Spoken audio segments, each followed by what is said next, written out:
Evil playthroughs are a dying thing in RPGs. It just doesn't make sense to make a secret second game when we can see that 90% of players will still choose a good playthrough.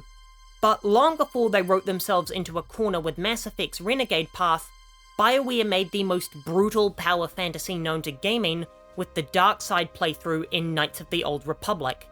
See, where Mass Effect's evil side went wrong is that Shepard is just a jerk, not a complete psychopath. Because they're still the hero of the story, they need to beat the Reapers. They can't just betray everyone and murder innocents. BioWare is constrained by what has to happen in the plot. This is the only time I'm okay with silent protagonists or more blank player characters, when I'm shaping every facet of their personality, and KOTOR 1 represents the height of video game depravity. KOTOR might be the only game in which it feels more natural to be on the dark side, but only if you know the twist beforehand like I did.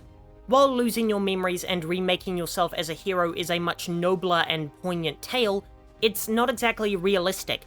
Hatred is definitely learned, and memory erasure would undo all the evil in your mind, but I wonder how the Force would play into this decision. With Revan being the master of the dark side of the Force at this time, would the evil inside him be the more natural calling to them? We can't cite this as evidence since it came out well after the game, but Rey's lineage pulls her towards the dark side when she's taken no active steps to seek it out, so perhaps the Force would more naturally pull Revan towards villainy. Many RPG protagonists are prophesized to be great heroes, and it's seen as a tragedy when they turn to darkness. With Revan, it's their heritage to be a monster, so falling deeper down that hole as their mind begins to defog makes more narrative sense. I'll never know how this feels, but maybe someone in the comments will. If I was doing a light side playthrough and then was told that I was the main villain, I don't think I'd care all that much.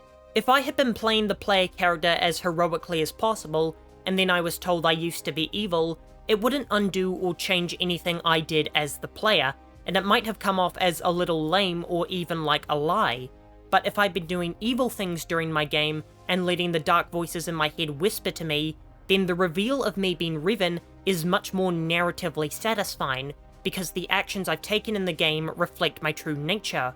It often feels unnatural to act like a psychopath in games, and is usually reserved for a second playthrough to see how loony things can get. But KOTOR does a much better job of justifying being a monster than any game I've ever seen. But it wouldn't be a fun evil playthrough if your options weren't twisted, and KOTOR delivers on that in spades. While there is the usual siding with the oppressor's choices to be found here, what KOTOR does better than any game is selfish choices.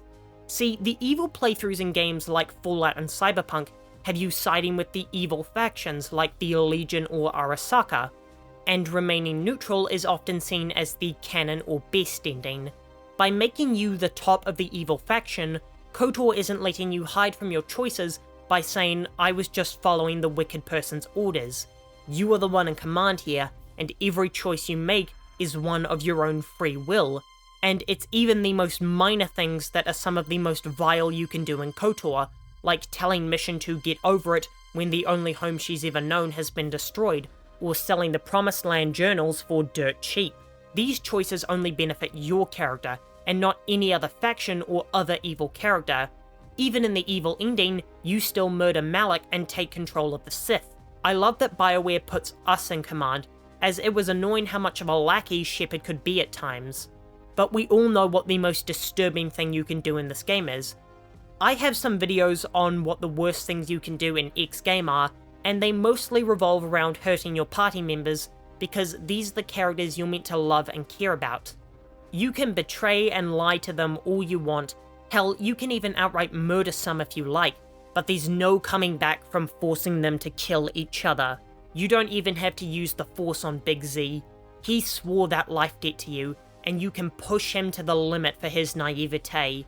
Making him murder his only friend in cold blood is just absolutely chilling. Right up there with an Undertale genocide run in terms of guilt tripping. Knights of the Old Republic is an unflinching Star Wars game, and I'm so curious about this remake because I wonder if Disney would ever let the series be this morbid again. But by removing any superiors to whom we could foist the blame onto for our choices, and going way further than anyone else was expecting in terms of depravity, Star Wars Knights of the Old Republic was able to make what I consider the perfect evil playthrough. I'll be back in 2 days. In the meantime, here's a video about the worst things you can do in Baldur's Gate 3.